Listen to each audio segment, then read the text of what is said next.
Histoire de Marseille, c'est le podcast qui parle des petites histoires comme de la grande histoire de Marseille. À Marseille, tout le monde connaît cette chanson.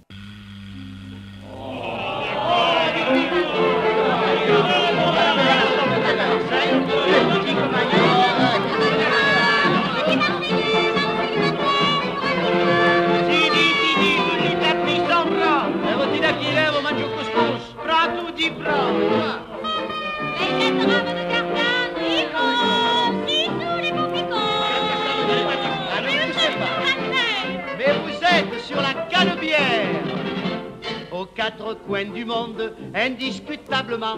On aime sa faconde et ses mille défauts charmants. Elle a la grâce brune des filles du Midi. Il n'en existe qu'une, voilà pourquoi chez nous l'on dit. On connaît dans chaque hémisphère notre Canebière. Et partout, elle est populaire. Notre Canebière. Elle part du vieux port et sans effort, coquette de sort, elle exagère. Vous l'aurez compris, on va parler de l'artère la plus connue de Marseille, la Canebière.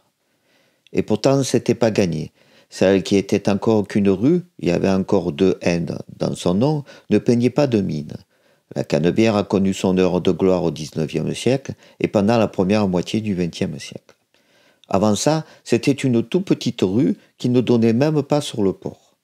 Or, ce débouché sur le port était indispensable à sa renommée.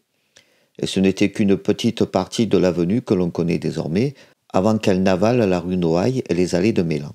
Avant de s'y promener pour évoquer son pas si loin passé, rappelons son origine, ses changements et ce qui la rendait si particulière. Son ambiance, avec notamment ses nombreux cafés somptueux et le brassage de toute la population marseillaise et même des étrangers. En remontant la Canebière, si vous prêtez attention, vous allez remarquer la différence entre les trois parties de l'artère. Mais ne brûlons pas les étapes. D'où vient son nom déjà ? Cela vient du provençal caneb, qui signifie chanvre, le chanvre des cordiers, la matière dont on faisait les cordes pour les bateaux bien sûr. Les cordiers étant établis dans ce lieu, comme souvent le nom de la rue vient de la profession qui domine l'emplacement. Et même si la petite rue Canebière n'a pas d'accès direct à la mer, c'est sur le port, nous sommes à 2 pas, rien d'étonnant que les cordiers investissent le lieu. Ce qui empêche alors de rejoindre le port depuis la Canebière, ce sont les installations sur le plan Formiguier. À l'origine, le plan Formiguier est un talweg qui collecte les eaux des sources Saint-Basile, les eaux les puits descendants du plateau Longchamp et de la plaine Saint-Michel. Les eaux se rejoignent dans les marais qui occupent l'actuel bas de la Canebière. Dès le Xe siècle, les marais asséchés prennent le nom de plan Formiguier.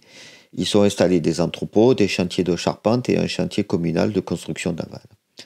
En 1265, le comte de Provence, Charles Ier, commande aux armateurs de la ville une trentaine de galères. En 1296, Charles II obtient de la ville une concession sur le plan Formiguier afin d'y installer des chantiers navals. C'est l'origine de l'arsenal des galères. Au XVIIe siècle, le roi Louis XIV ordonne l'extension de la ville ainsi que l'installation de l'arsenal des galères. Celui-ci s'installe sur le plan Formiguier. Les constructeurs déménagent alors sur la rive est du port. Le cordier s'installe sur la rue Corderie. Anciennement rue Saint-Louis, l'orthographe du nom Canebière va un peu varier dans le temps. Au début, venant de Caneb, on l'écrira avec un seul N. Délibération du 23 avril 1572 du Bureau pour les affaires de l'agrandissement. Mais en 1857, et la création de plaques en porcelaine, il est décidé de mettre 2 N pour se rapprocher du nom latin cannabis. Ce n'est qu'en 1927 que l'appellation avec un seul N est rétablie à cette occasion. Le mot rue disparaît, désormais on parle de la Canebière. La Canebière n'est donc en cette fin de XVIIe siècle qu'une rue qui va de l'arrière de l'Arsenal vers le cours qui deviendra sur la gauche, quand on vient de l'Arsenal, le cours Benzos, et sur la droite, le cours Saint-Louis. Pour ne pas allonger cet épisode, je ne rentre pas dans le détail sur le cours. Axe réalisé entre 1673 et 1675, suite à la décision de Louis XIV d'abattre les remparts du Moyen-Âge et ainsi de changer très nettement l'aspect de Marseille. Notez cependant que le cours jouait alors le rôle d'axe principal avant l'aménagement de la Canebière qui est, elle, une avenue du XIXe siècle. La rue Canebière n'est pas très large, 11 mètres contre 30 maintenant, et on ne voit toujours pas le port. Elle ne fait que 250 mètres de long contre 1 kilomètre de nos jours. En 1727, on y plante des arbres, des mûriers de chaque côté. Entre 1743 et 1751, on y construit des immeubles entre la rue Saint-Féréol et le cours Saint-Louis. En 1785, c'est l'arrivée de l'éclairage public à Marseille, alors des lampes à huile sur des poteaux. C'est en 1785 également que la Canebière gagne enfin le port avec la désaffectation de l'arsenal des galères. Je l'ai déjà dit, la Canebière est avant tout une rue qui a fleuri au XIXe siècle. C'est le temps des grands cafés et des hôtels. On parlera dans un futur épisode du Palais de la Bourse et de nombreux cafés, comme j'ai déjà évoqué dans un précédent épisode, l'arrivée des cafés en France, le premier étant à Marseille. Parmi les établissements de cette première partie de la Canebière, on peut noter le Grand Café Turc, 4 à la Canebière, datant du 9 novembre 1850, le Moderne Hôtel, 5 la Canebière, le Palais de la Bourse, 9 la Canebière, l'Hôtel Bristol, 20 la Canebière, le Café de l'Univers, 18 la Canebière, avec ses dorures et glaces, le Café Allemand, 22 la Canebière, l'Hôtel du Petit Louvre, au 19 la Canebière, les hôtels des empereurs et du XXe siècle, au 40 la Canebière, le Café Riche, 40 la Canebière, au coin avec le cours Saint-Louis, le Café du Commerce, le Grand Café Glacier avec ses 500 tasses à la minute et ses 120 becs de gaz. À l'intersection de la Canebière et du cours Belzunce se trouvait la Porte Réale, entrée principale de Marseille jusqu'en 1660 et sa démolition. Ce sera l'occasion d'un prochain épisode sur la fronte marseillaise contre le pouvoir royal et les conséquences avec Louis XIV qui matera la rébellion et changera la face de la cité à cette occasion.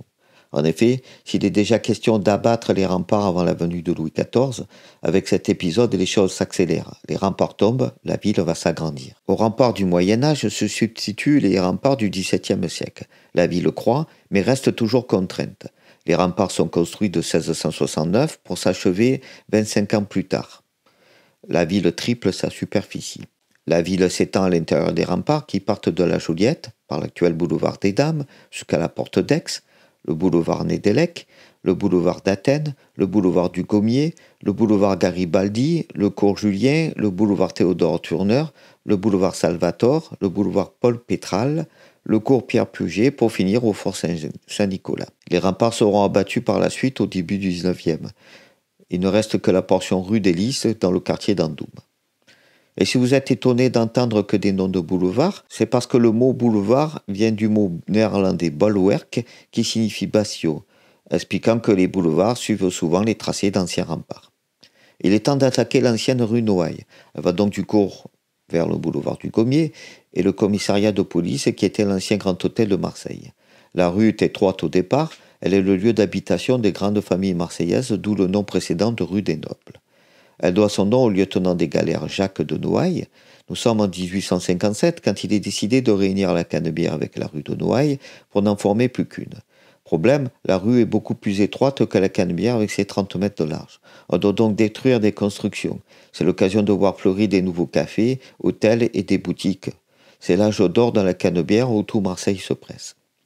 Forcément, la culture s'en mêle et les théâtres, les cabarets puis les cinémas y vont de leur partition. La renommée de la Canebière date de cette époque. Finalement, la Canebière déclinant après la Seconde Guerre mondiale, cette renommée est le souvenir d'à peine plus de 100 ans. Parmi les bâtiments, on trouve au 53 la Canebière, le Grand Hôtel du Louvre et de la Paix, actuellement le magasin C&A. C'est le 20 décembre 1861 que des commerçants marseillais, les frères Roncaiolo, achètent 11 terrains de 1300 mètres carrés pour y construire cet hôtel. Il est inauguré le 15 août 1869. Là encore, je ne vous raconte pas tout son histoire, sinon l'épisode devrait plusieurs heures. Notez tout de même que c'est ici que se déroulera la première séance de cinéma à Marseille, le 29 février 1896, avec l'entrée du train en gare de La Ciotat par les frères Lumière. Au 62 la Canebière, on trouvait le Grand Hôtel Noailles Métropole.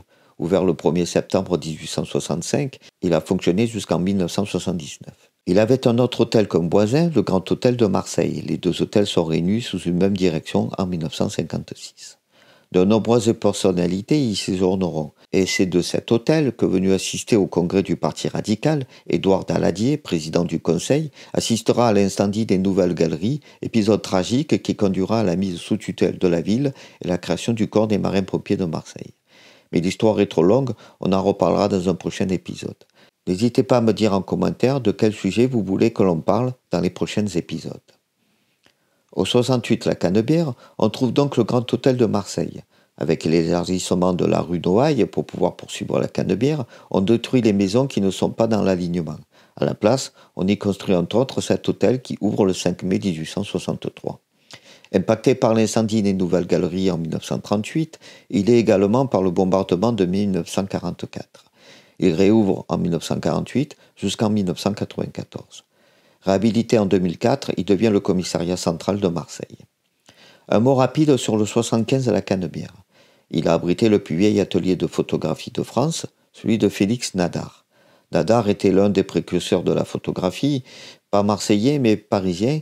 Il a fait un bref passage à Marseille. En 1894, il est ruiné, en froid avec son fils Paul.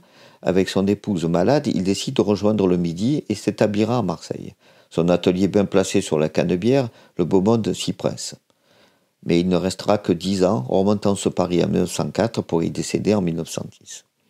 En partant, Nadar vend l'atelier à Fernand de Taille. Fernand et ses héritiers poursuivent l'exploitation du studio jusqu'en 1987. En 2014, le toit du bâtiment s'effondre. Pour finir avec cette partie de la Canebière, on peut parler du bâtiment au 79, le Grand Café Noailles, à l'angle de la Canebière et du boulevard du Gommier. On trouvait la brasserie Noailles. Ouverte en 1860, la brasserie devient plus tard, en 1883, le Grand Café Noailles. Depuis 1982, c'est le McDonald's. Nous voilà au début de la troisième et dernière partie de la Canebière, les allées de Mélan. En 1733, on réalise les allées de Mélan d'après le nom de l'intendant de Provence, Gabriel Sénac de Mélan. Si vous avez bien suivi, nous sommes en dehors des murs de la ville, puisqu'au-delà du boulevard du Gommier et du boulevard Garibaldi. Si le premier tronçon de la Canebière était celui des grands cafés, le deuxième celui des grands hôtels, ce troisième tronçon est une promenade et le lieu de nombreux événements comme des marchés, santons, foires à l'ail, des banquets et autres guinguettes. Mais ce n'est qu'en 1927 que les allées de Mélan s'effacent et en devenant la suite de la Canebière. On abandonne le terme de rue et on commence la numérotation à partir du quai de la Fraternité. La Canebière moderne est née.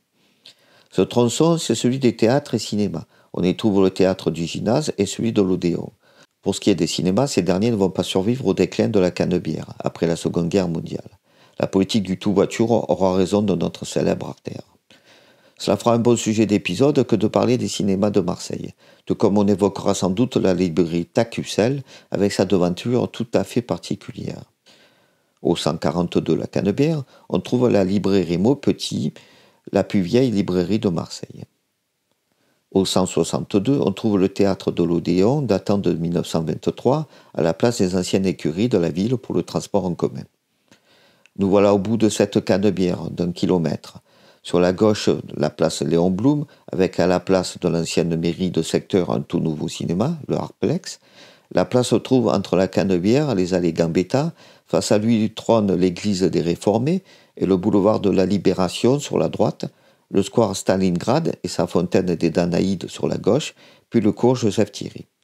L'église que l'on nomme des Réformés à Marseille, église de Saint-Vincent de Paul, de son nom exact, est la plus haute de la ville, ces deux flèches s'élevant à 70 mètres de haut. Sur la place Léon Blum, on trouve le monument des Mobiles, statue du XIXe siècle, du Marseillais Constant Roux, inauguré le 26 mars 1894. C'est un monument aux morts de la guerre de 1870 et par extension au cours des guerres suivantes. Voilà, nous avons terminé notre voyage tout au long de la Canebière. Comme vous le voyez, il y a encore beaucoup à voir sur les sujets connexes, mais ce sera l'occasion d'autres épisodes. À bientôt sur le podcast Histoire de Marseille.